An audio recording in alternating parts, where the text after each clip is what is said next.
Rise and shine, it's a brand new day. Cannon can take the stage, ready to play. Weekdays at 10, the cars and the scene. Coffee in hand, they're living the dream. Aggression in the voice, got the whole town awake. Bringing fire to the mic, make no mistake. Shows in the corner, spitting out facts. Dropping truth bombs, ain't holding back. Cannon in the morning, feel the heat.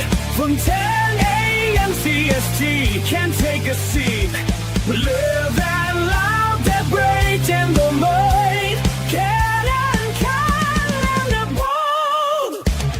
Light up your speakers, crank up the sound. They're talking about life upside down.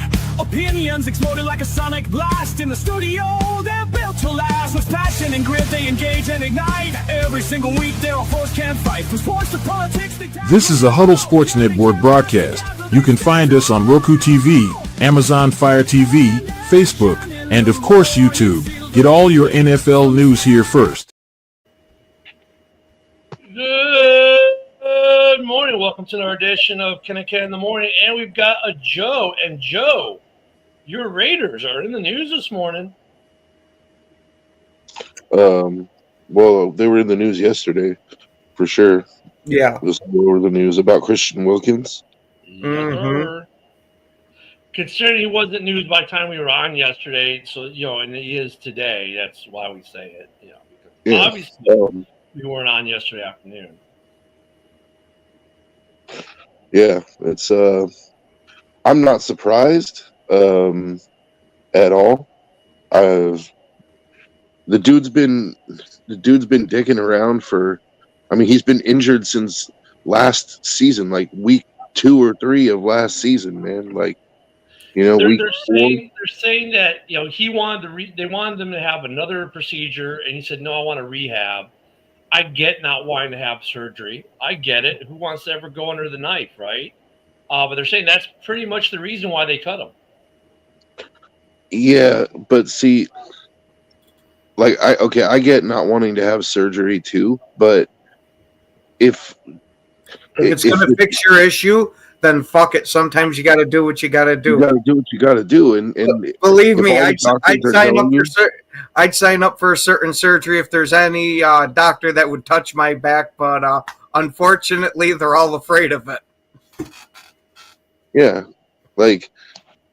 and this is a foot, not a back. The odds of him not waking up in surgery, or the odds of them doing something drastically wrong, are really not high at all. So it's like, he was trying to not get the surgery, but he wasn't rehabbing properly. Like they got videos of him just the other day. He was dancing in Crocs.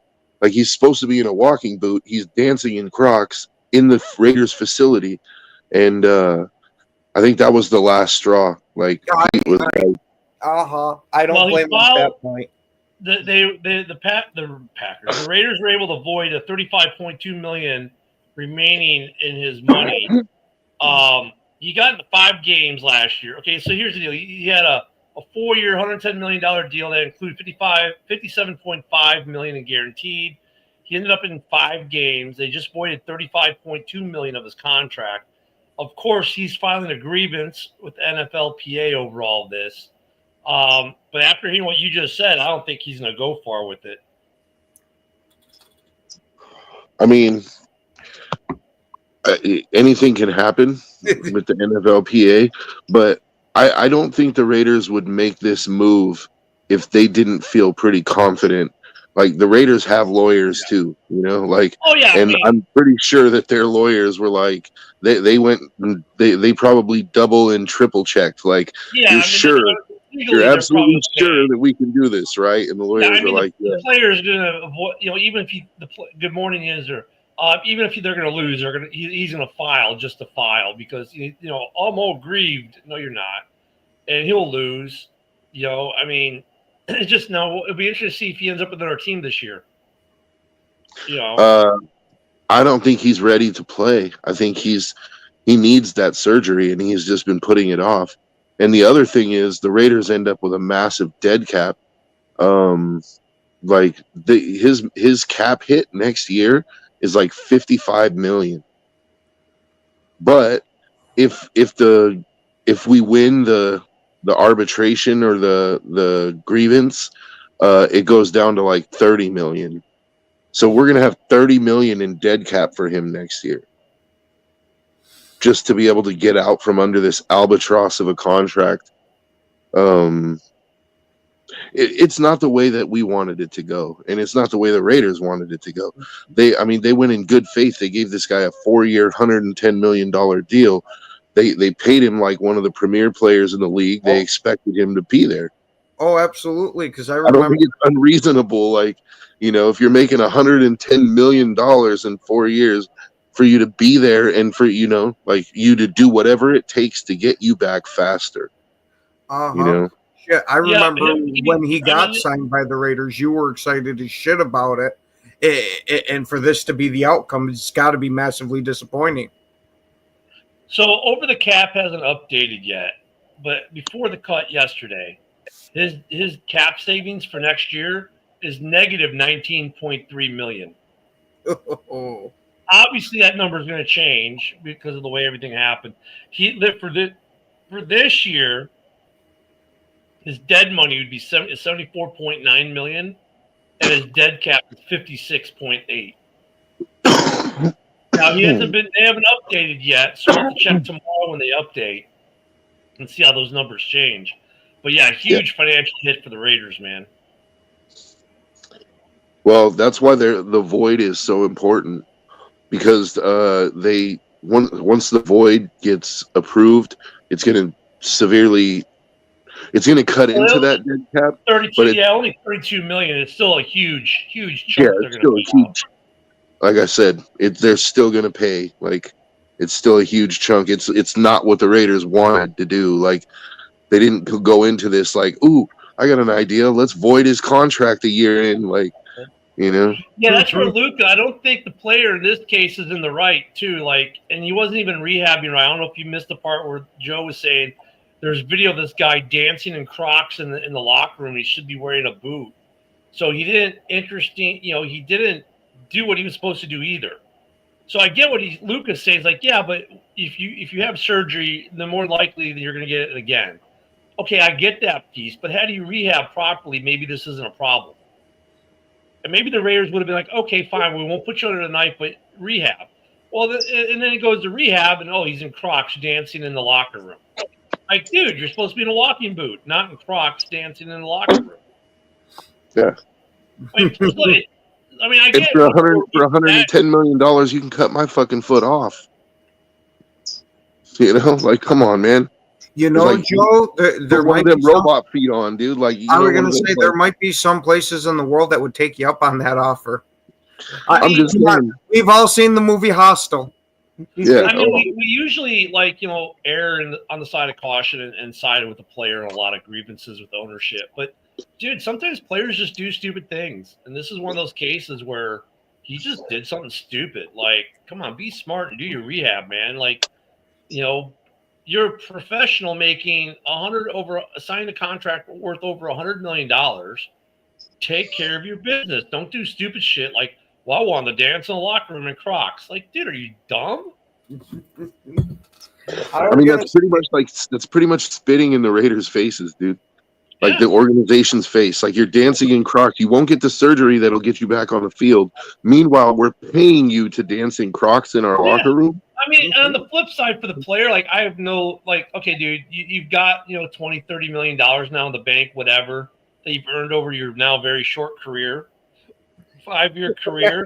But you know what? The dude's got generational money. Unless he's spending it like a dumbass, which he probably is. I was going to say, judging by his decisions that he's made, especially those Crocs, I don't know how well he spent them. I find it hard. This is where I find it hard to feel sorry for players, right? Like, okay, A Tale of Two Cities. You got Brian Urlacher, who made millions of dollars, and those guys weren't getting the stupid paydays like they are now.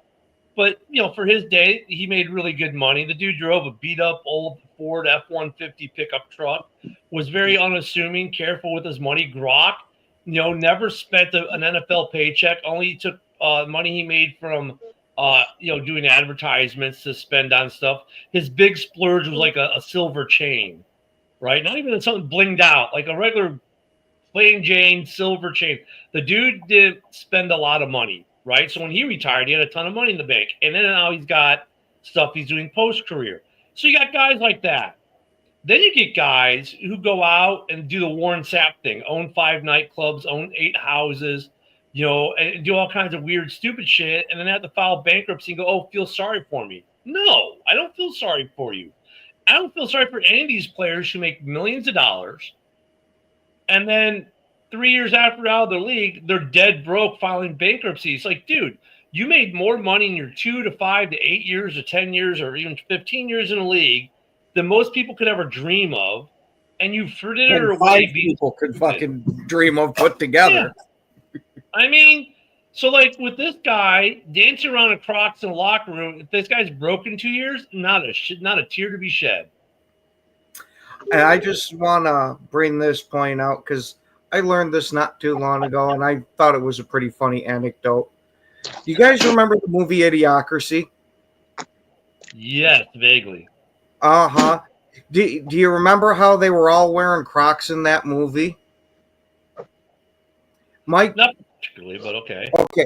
Well, Mike Judd tried to find the stupidest shoe he could possibly find, and this was before Crocs got famous.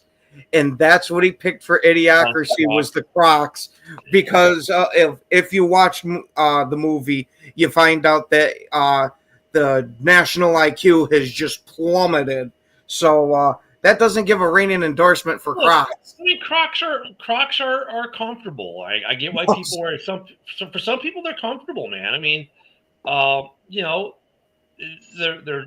are cheap. They're comfortable. They're kind of like a sandal, but they're not. I get why people wear them. Yeah, I'm not sitting on Crocs. My kids love Crocs. It's the dancing in the locker room when you're supposed to be rehabbing. Yeah, I don't know if management on Crocs because hey Joe, did management record it? Or was that like a player TikTok video or something? I don't know. I think it was not. I don't know if it was a TikTok, but I think it was just somebody in the locker room. Might have even been him having himself recorded, and it just got back. Management.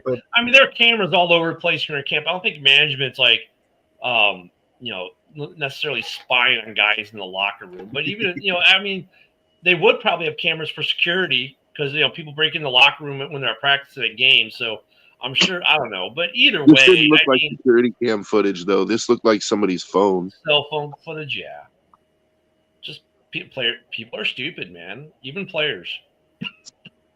Crazy. Not a tear shed for the dude.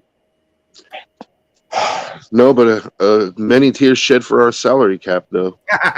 Yeah. Speaking of more cap news, linebacker Jordan Hicks retired from the Browns yesterday. So he was 33, played a lot of years, not big cap money for them. Made $44 million over his career. That's a good career. Justin Fields news from yesterday: the foot injury is not considered significant. He's going to miss some camp time, but he'll be good for the season. So that's good. James Cook. Hey, here we go. Guy wants an extension. Guess what he's doing? He's participating in camp. Imagine that. Yeah. Trey Hendrickson, not in the state. Go figure there. Scary Terry is in Virginia, but he is holding out. And Nathaniel Hackett rejoined the Packers staff.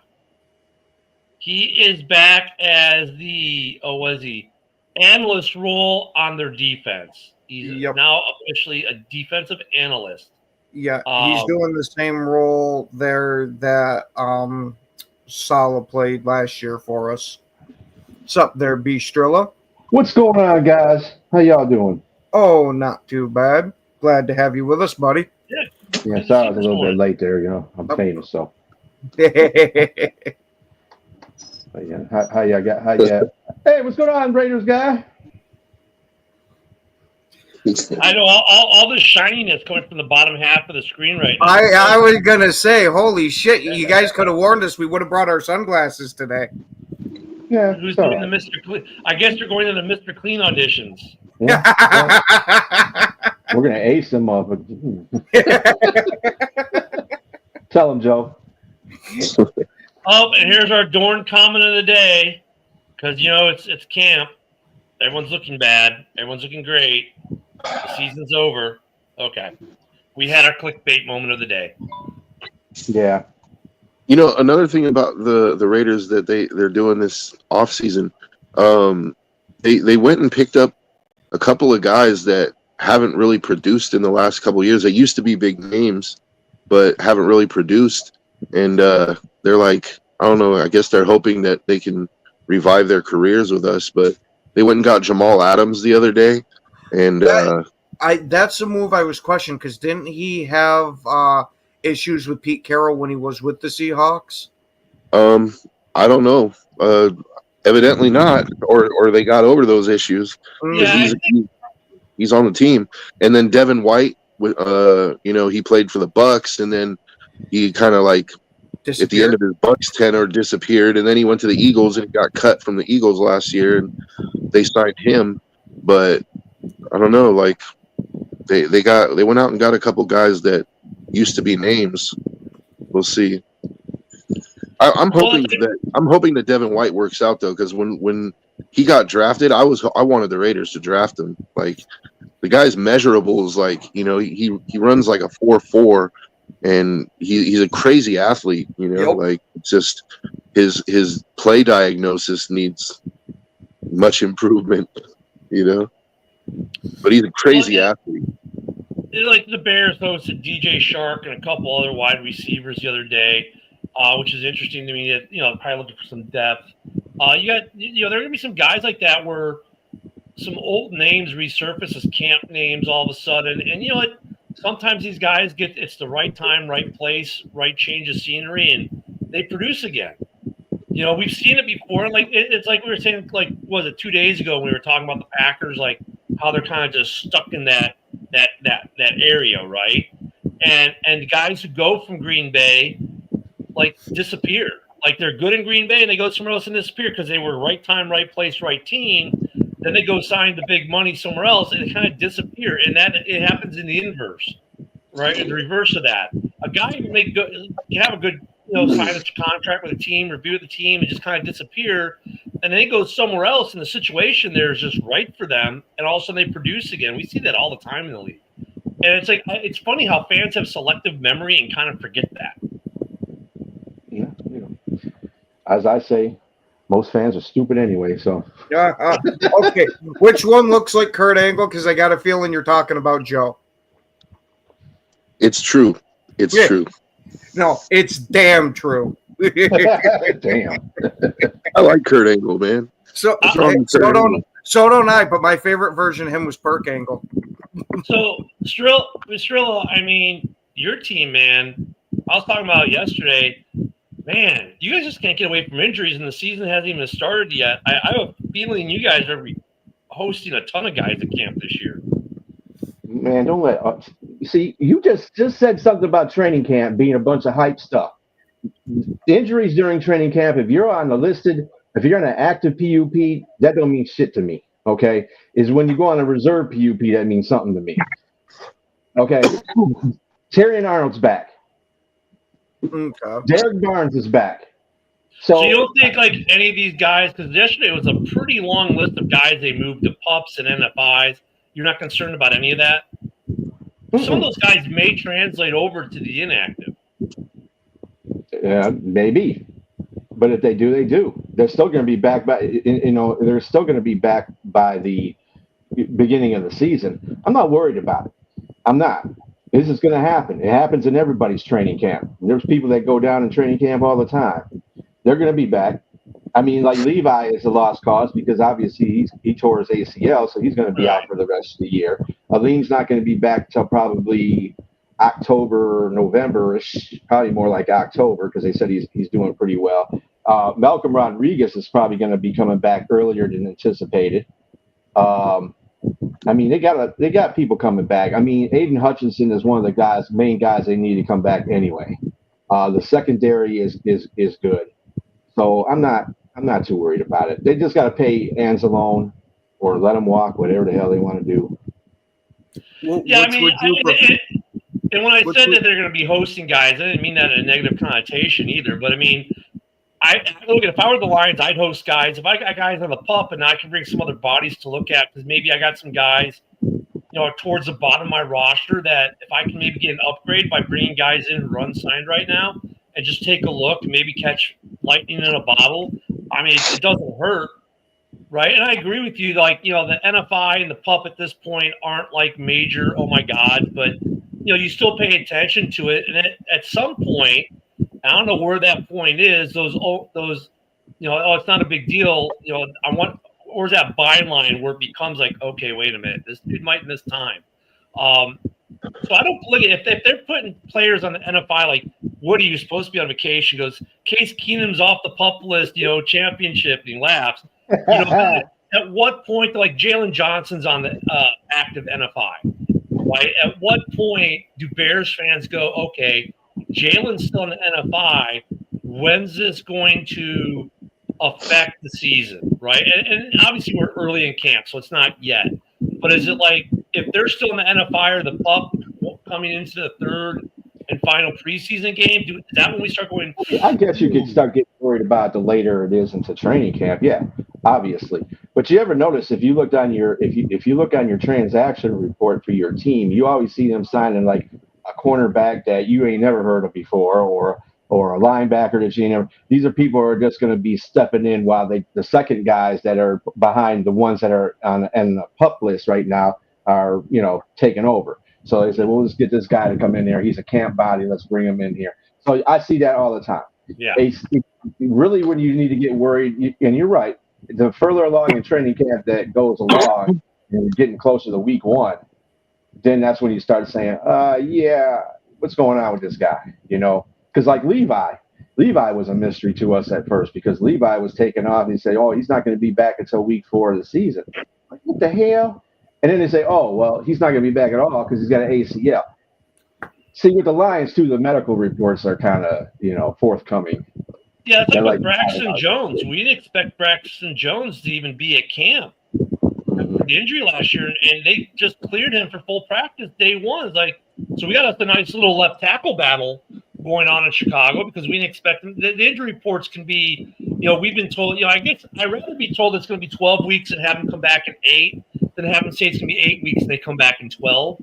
Right. And I don't mind it bringing in camp bodies because, like I said, sometimes you bring in camp bodies and one of these camp bodies, the guy who's going to be 50 on the roster is now not on the roster because a camp body like, ooh, we really like what this thing he does or this other thing, and you get some surprises. And it's not a bad thing. It's just, for me, the pup at NFI becomes problematic probably once you can start getting the week 2, 3 of camp because, all right, these guys need to start getting reps for the season to prepare for the season.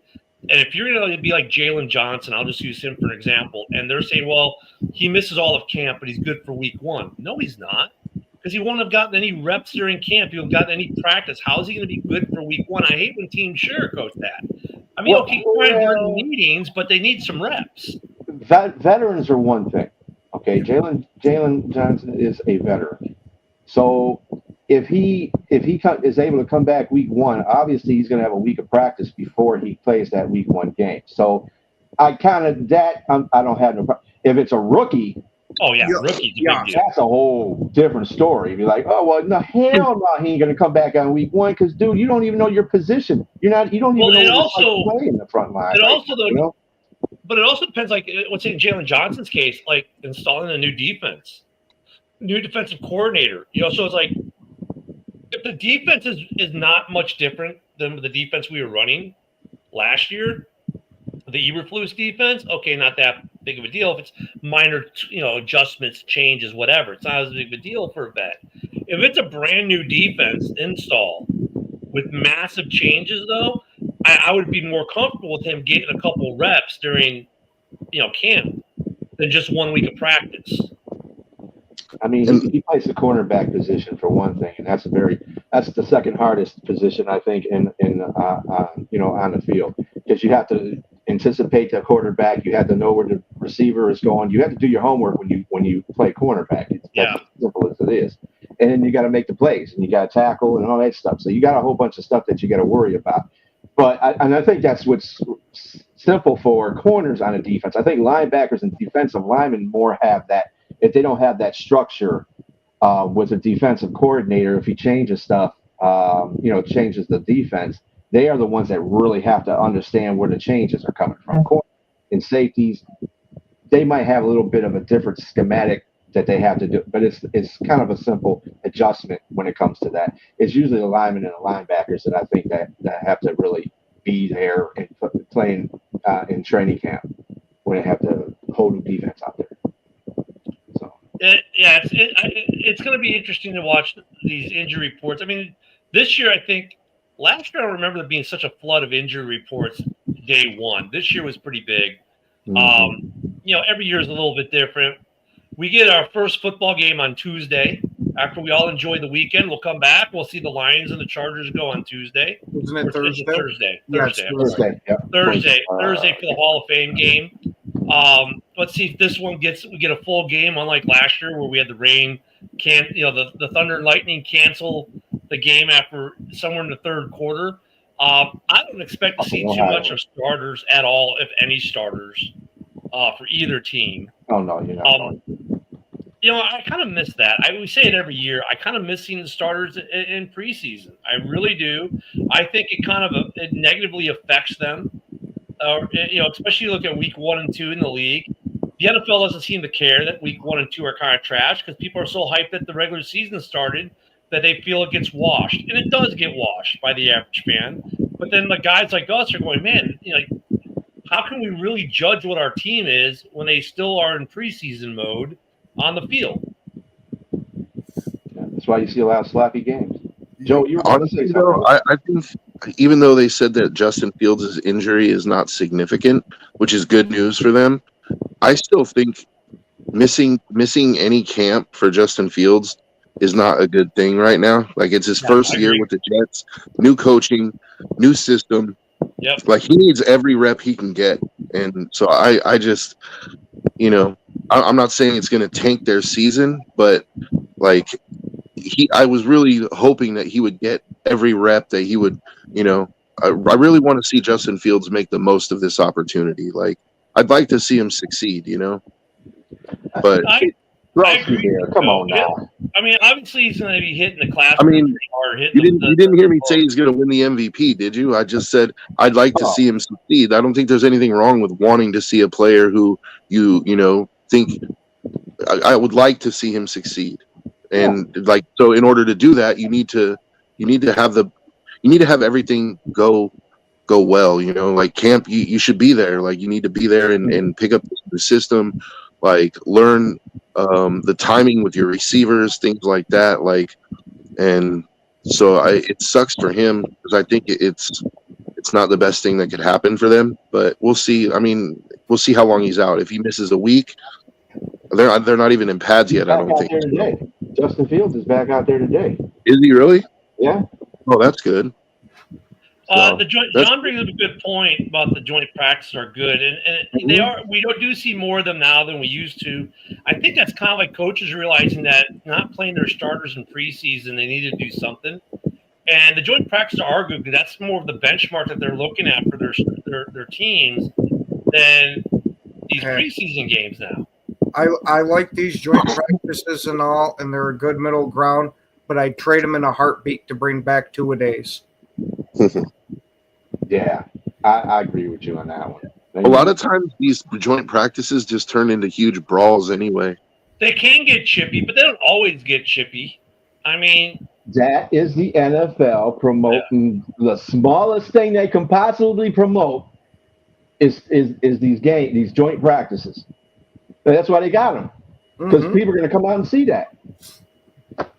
They don't always get chippy. Like, think about it. You have 16 joint practices going on, and one of them gets chippy. Oh my God! Look at that! All they do is fight. Like, dude, of the 16 joint practices, one of them got a little chippy. Really? If it was that simple, Ken, because last year there was a lot of teams in joint practice that were going at it. So yeah, it's a lot of frustration. A lot of people being real competitive.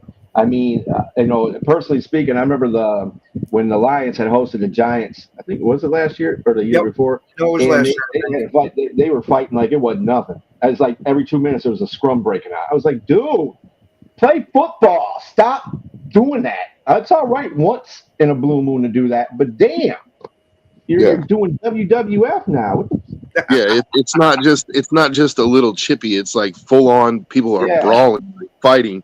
Helmets are coming off, and like, you know. And this is what Broski said here in the comments is about right? The ones and twos get more out of joint practices, and the preseasons are to fill out your roster.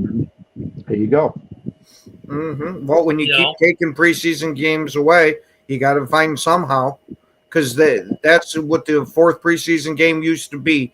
Was all right. We're going to find out who's making the roster out of the bubble guys. Yeah, I'm just worried that at some point the NFLPA is going to start complaining about the joint practices and something's with that. You know what I mean, the NFLPA. Look, I don't understand the NFLPA sometimes. Okay, they're trying to protect their players and protect their brethren. Okay, get it. Then why are you doing things that actually contribute to things being worse for the players? Because I think the two-a-days and some of this other stuff that they've kind of like legislated away through contracts has actually hurt the players. Yeah, it's easier on the players now for camp and that, but it hurts them in their careers. And I don't get the NFLPA sometimes. Like, I have a feeling at some point they're going to complain about something with these joint practices and try to negotiate them out in the next CBA. But Ken, you're bringing up a much larger issue that is actually in the spotlight right now, which is, does the NFLPA actually have the players' best interests at heart? I don't know if you've been reading the news lately. Thank you, Joe, because I was going to go there. Like the head of the NFLPA just stepped down because there was some allegations of corruption and collusion with the league owners and with Goodell and everything. Like, it's like, does the NFLPA really have the players' best interests at heart? I don't believe so.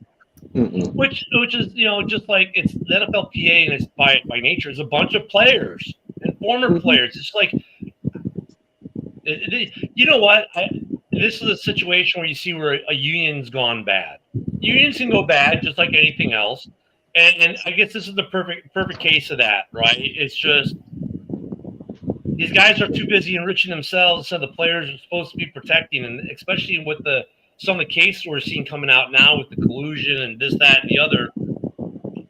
I hate this part of football. It's like it was almost in a weird way better in the 70s and 80s where the NFLPA had virtually no power and teams did what teams did. The product on the field was definitely better. If I could get that back, but would have some of the contract protections and safety protections like the helmets and the concussion protocols, combine those two things, I wish we could. But like two-a-days, more pads, more hitting in practice, more starters, first and second string guys playing the preseason than we get now. I wish we'd get that back while still being able to say, hey, look, like I said yesterday, well, we don't do 2 days because guys will get dehydrated and get heat stroke and die. It's called forced hydration, dumbass. The military's been doing it for a century plus. If we can do it, you can do it. And we're not making millions of dollars. I mean, simple stuff. And why they go the route they do instead, this path of easiness in a game that's hard, makes no sense to me.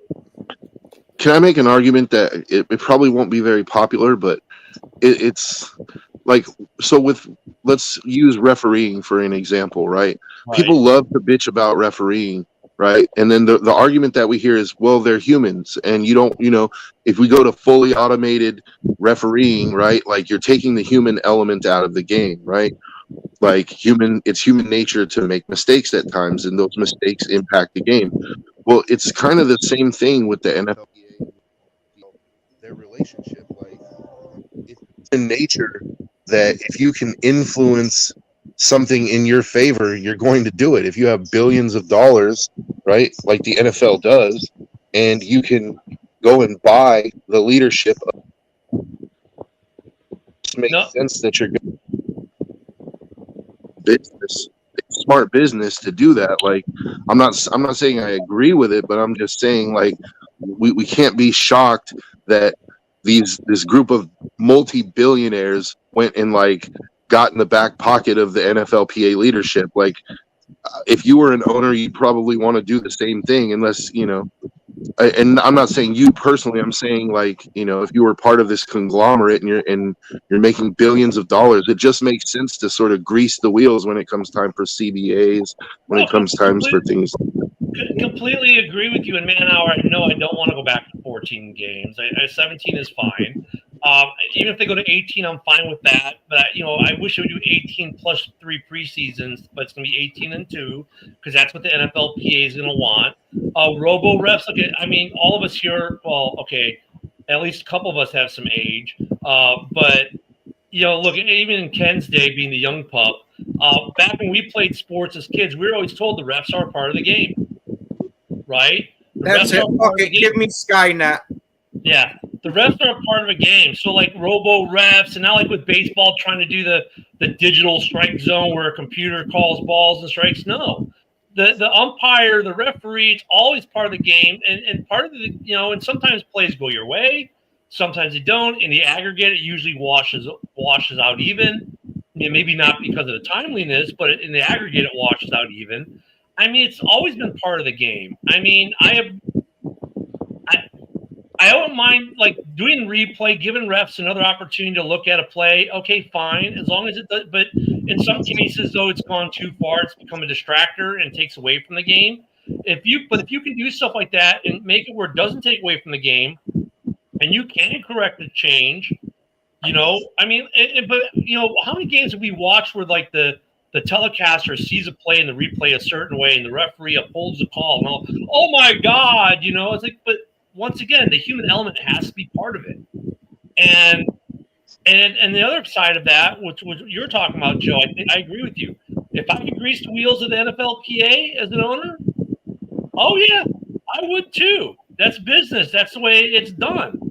So, Jesus. I mean, look, even like some of the guys who are the best referees in the NFL, like Ed Hockley's, right? Ed Hockley was revered as one of the better referees. He made some egregious calls throughout his career that when he was able to look back and reflect on, he's like, yep, that was probably not the right call, but here's why I made the call at the time. I love that part of the game, though, even with that. I mean, you can't make everything zero defect, I guess is what we're trying to say, Joe. We can't have a zero defect game. Yeah. The defects are what make the games the game. Mm-hmm. The human element.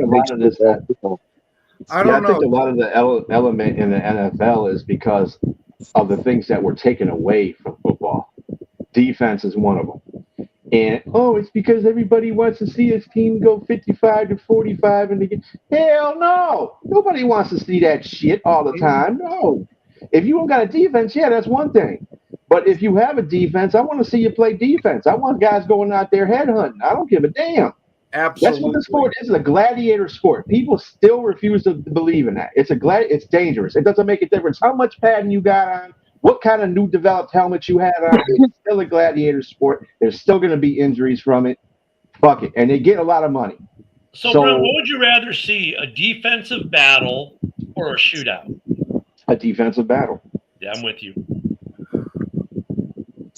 I'd pay money to see that. Yeah. I mean, it's like baseball. Like, we'd rather see a pitcher duel or a home run derby. I'd rather see the pitcher duel. Mm-hmm.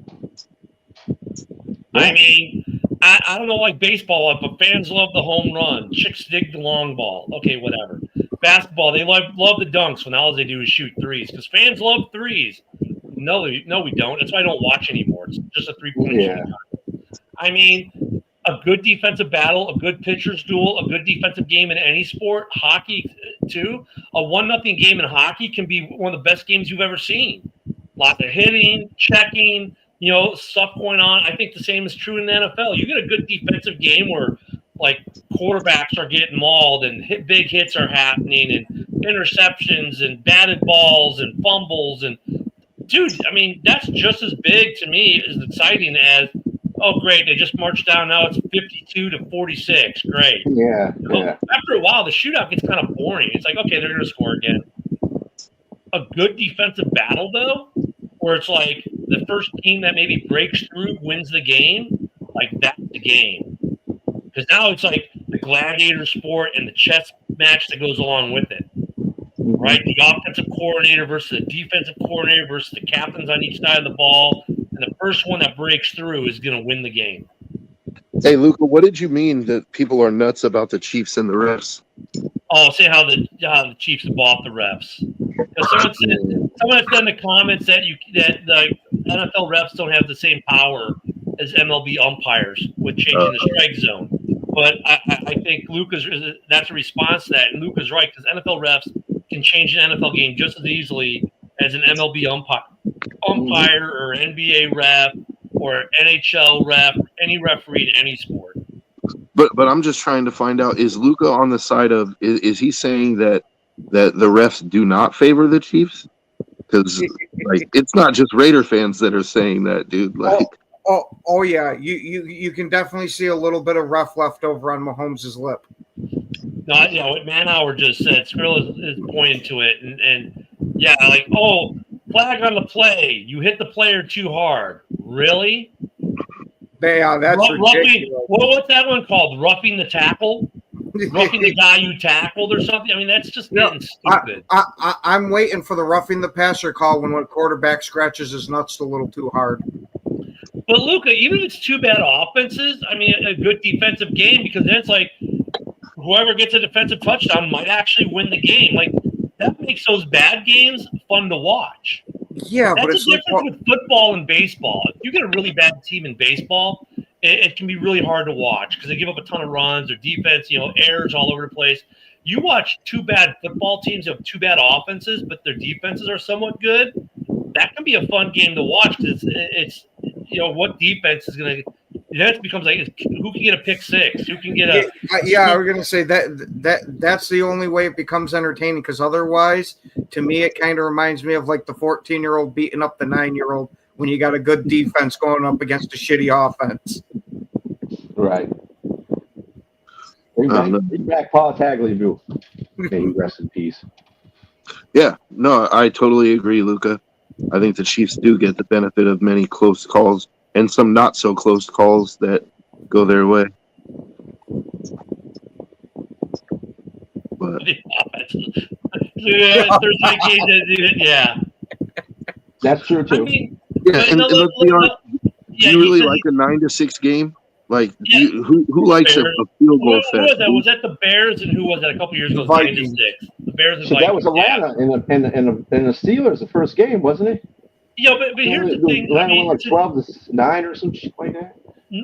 Here's in defense of the NFL schedule making with that though. First off, sometimes when they make the schedule, you have a team that was really good the year before or tracking up the year before, and then for whatever reason they have a bad. They're just bad that year, right? And secondly, you can't have the same teams there on Monday and Thursday every week.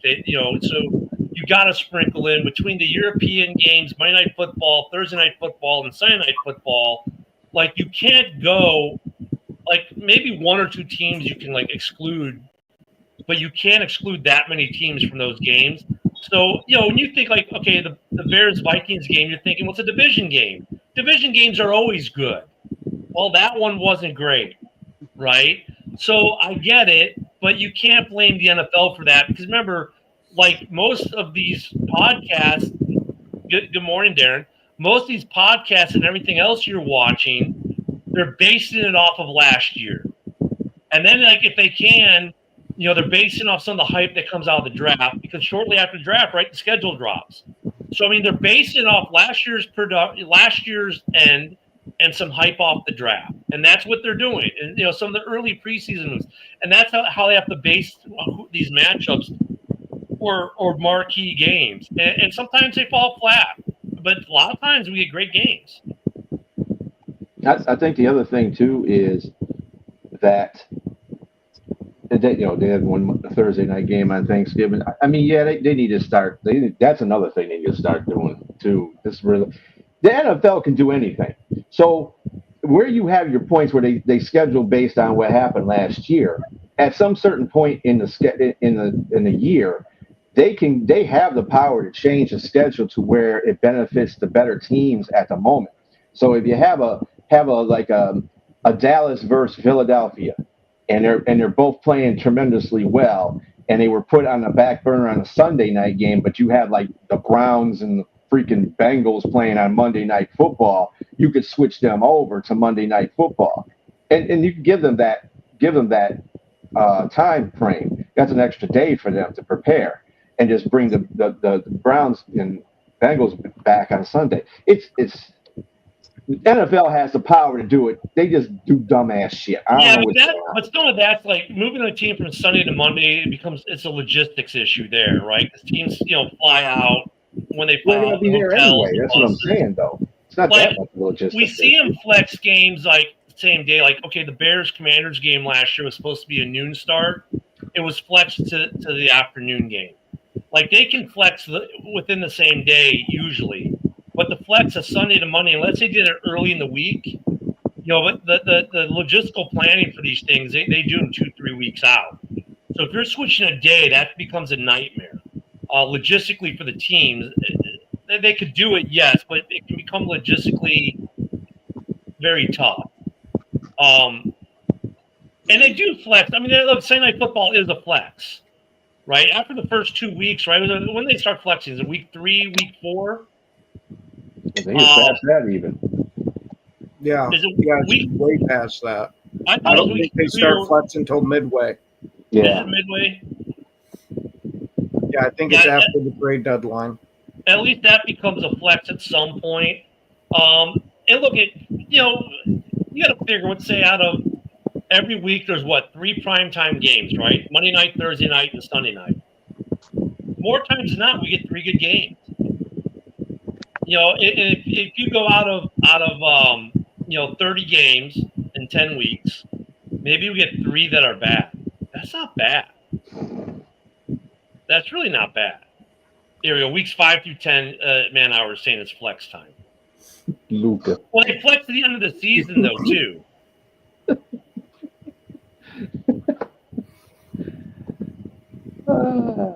Yeah, I don't know, man. Two E's and D's. Yeah. Two E's and D's. I don't think the Lions are going to sign Wilkins there, and maybe your Vikings will. They don't really need him either. You got enough defense. I was going to say, I don't know how many teams need a cripple, and if they do, let me put my name in that race. Yeah, the Right. flex. Yeah, 10 hour. Yeah, they could like the 2 week thing. Like, yeah, they can't flex week of, but flexing, you can flex them 2 weeks out and move it. But then also though, there's a fan piece, and Luka. Let me bring him back up. Luka's a great case of this last year, and it wasn't at the fault of the NFL in this case. The fires that happened in LA last year, they moved the Rams-Vikings game, and they moved it to Arizona. Poor Luka, who is the road warrior, already had plane tickets, hotel, everything booked for LA. Then all of a sudden, he as the fan is trying to scramble to change it all to go to Arizona. Now, Luka did. And I don't know how much he lost in the process, but that hurts the fans too who travel. And that's the other reason why, because, Luka, how far out do you buy your tickets for hotels and airlines? I bet it's more than 2 weeks out in most cases.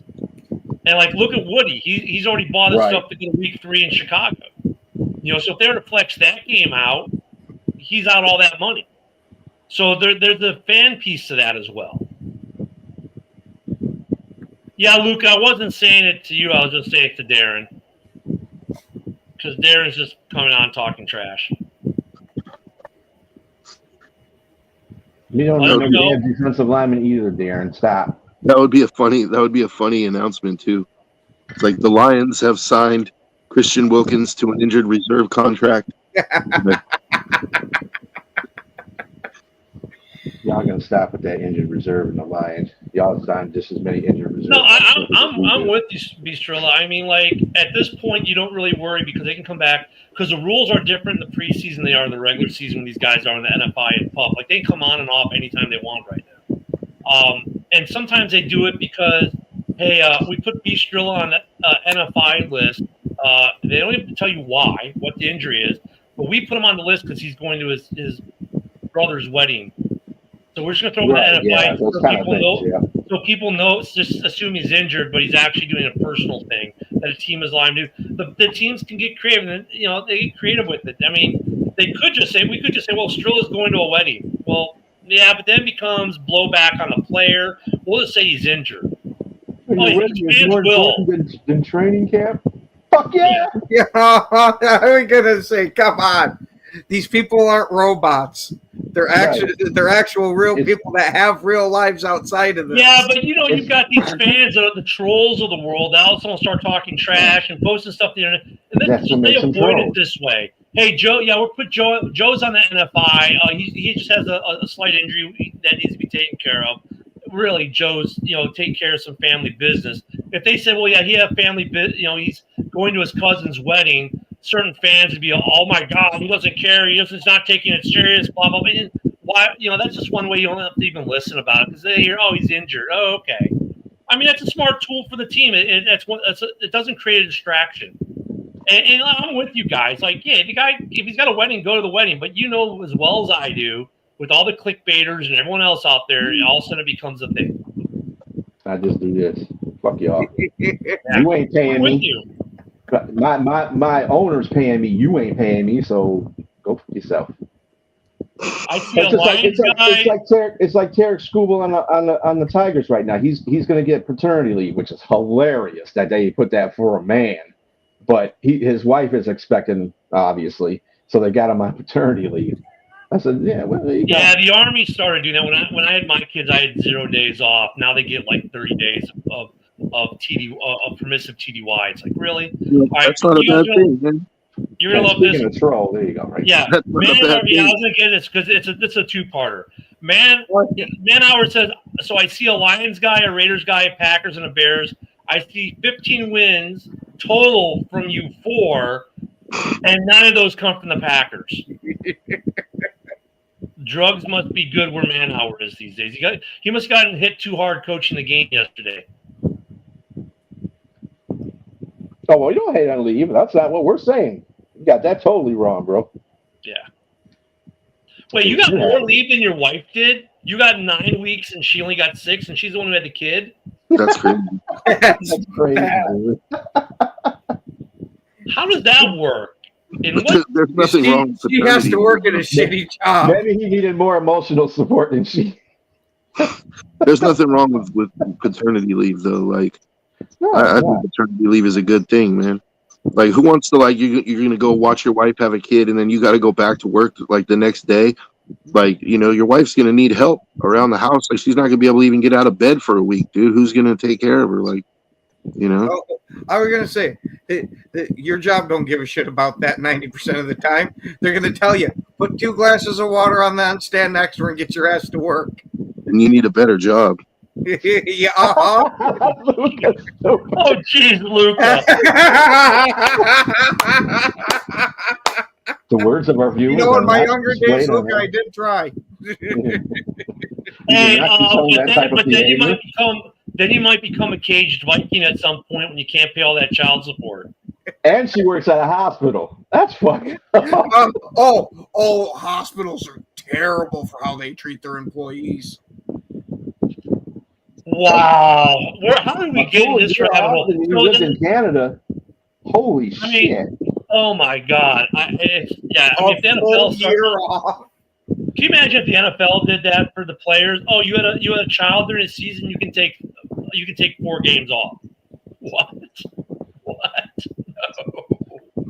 No. Oh, the things that we get into during camp, I tell you. Paternity leave for football players, that would be interesting. You didn't see that on your crystal ball today? Was not on my bingo card, no. No. That'll be on the next CBA. Yeah, no doubt. I don't know. With what we've been hearing on the next CBA, the Players Association might be having to pay money back to the owners. When it comes to the next CBA and the WNBA, and look at the WNBA, like is that why? CBA, and now they're doing the pay us our worth. Like, you just signed your CBA. How about you put butts in seats, right? Well, now Caitlin's doing it, even though we all want her out of the league. Caitlin's doing it, so we should get more money. I think if the NFLPA has one thing they can push on, is there needs to be a significant increase in the cap. Right at the point right now where even the Vikings, who aren't a major market team, are making $1 billion a year in profit, I think they can extend the cap another $100 million. Like I know they do about $20 million a year. Okay, that's fine, but they need a big jump again. So you get that whole player versus owner money. I think if really like another $100 million jump, single $100 million jump to raise it on top of the normal jump. So for that year, it'd probably go up 120 mil. I think that would help. Not that the players aren't making good money, but help with that divide. No, they're not. The divide got bigger, but I mean, I think that would be one thing that they could and should argue for in the CBA is a bigger salary cap. I mean, if you think about it, that's the thing they should really be going after is like they should be getting forget about all the guaranteed money and no more two-a-days. Get the cap raised even further. That's what they should be putting their efforts into. But why? Like, it's just all that's gonna do is raise the quarterback market again, and now you'll have a $75 million quarterback.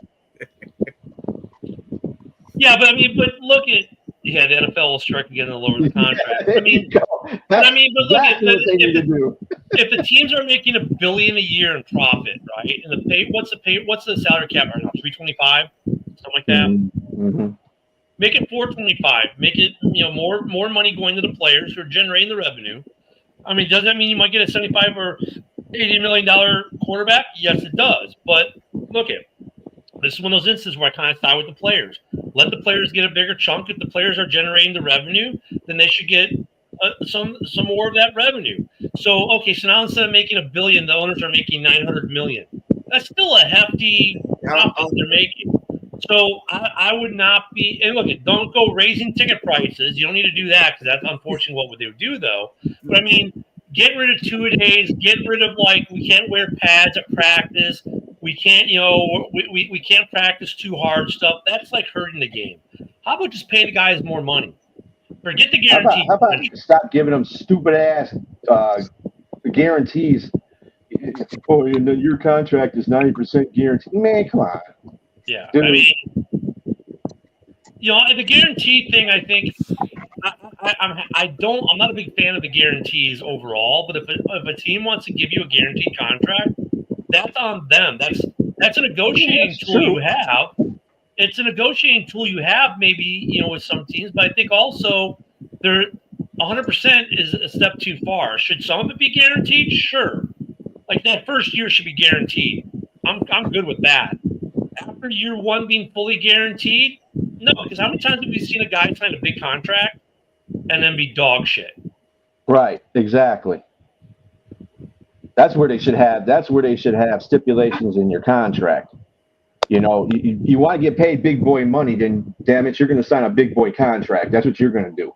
Because if you sit there and you suck after you sign this contract, dude, we got the right to kick your ass right off the team because that ain't how it's working. I ain't about to give you all this money and you ain't producing. I would not follow what the NBA and MLB are doing right now. Just saying. What? No more cap? No, what the NBA and MLB. Actually, what? Of all the leagues, if there was a league I would look at and maybe institute some of what they've done, it's the NHL. Who's limited? They don't let them do the big 15-year contracts. They still have a salary cap. They've done some things that have actually been beneficial to players and ownership. Like if you want to look at a league, don't look at MLB and NBA. I think the NBA has been killing itself with a lot of things, with the politicalness and the way they've done contracts and that.